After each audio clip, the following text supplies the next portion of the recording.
Hi, my name is Addison Meadows. I'm here to show you how to take a really great tasting, but probably very unhealthy recipe and turn it into a relatively healthy and still delicious recipe.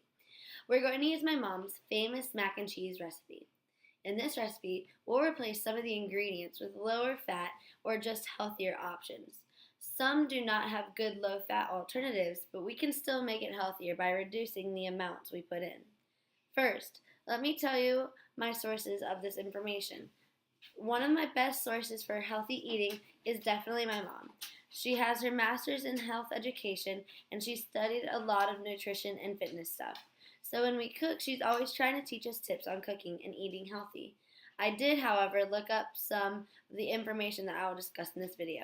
I researched healthy cooking alternatives with mayoclinic.org, healthy recipes at tasteofhome.com, nutrition information at FDA.gov, ways eating healthy can impact our daily living at livelifewell.gov, and of course, I asked my mom too.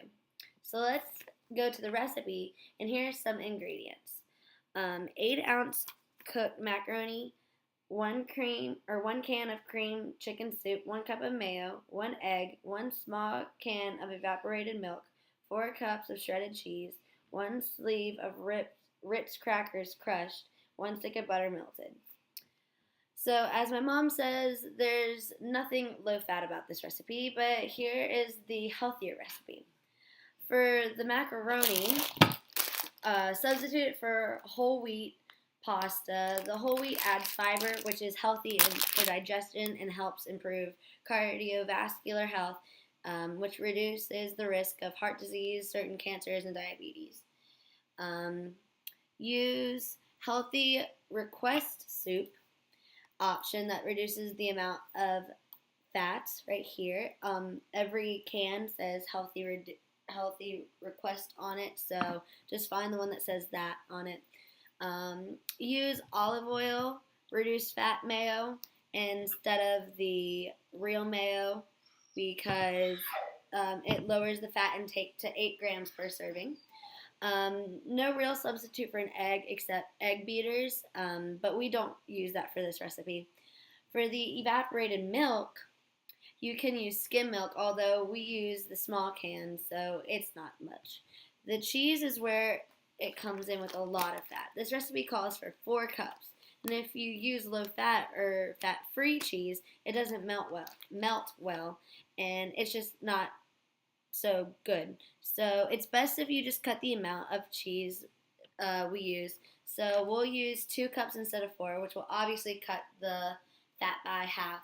This cheese has 9 grams of fat for 1/3 cup, and so for 1 cup it's 27 grams of fat. We are using 2 cups, so that will be 54 grams of fat.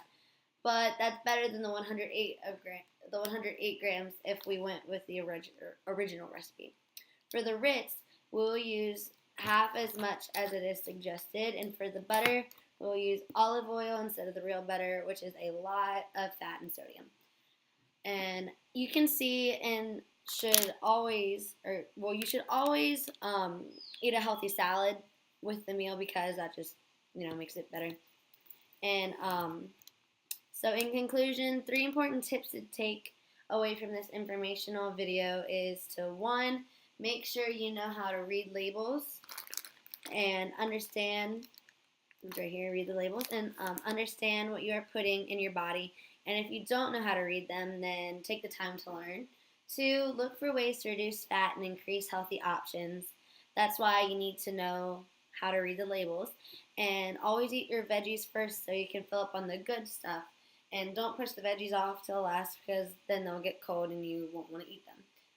And the last, remember that you can eat healthy and still eat delicious food. With a lot of work and prior planning, you can make a healthy choice that still tastes good. I hope this video was informative. Thanks and happy eating.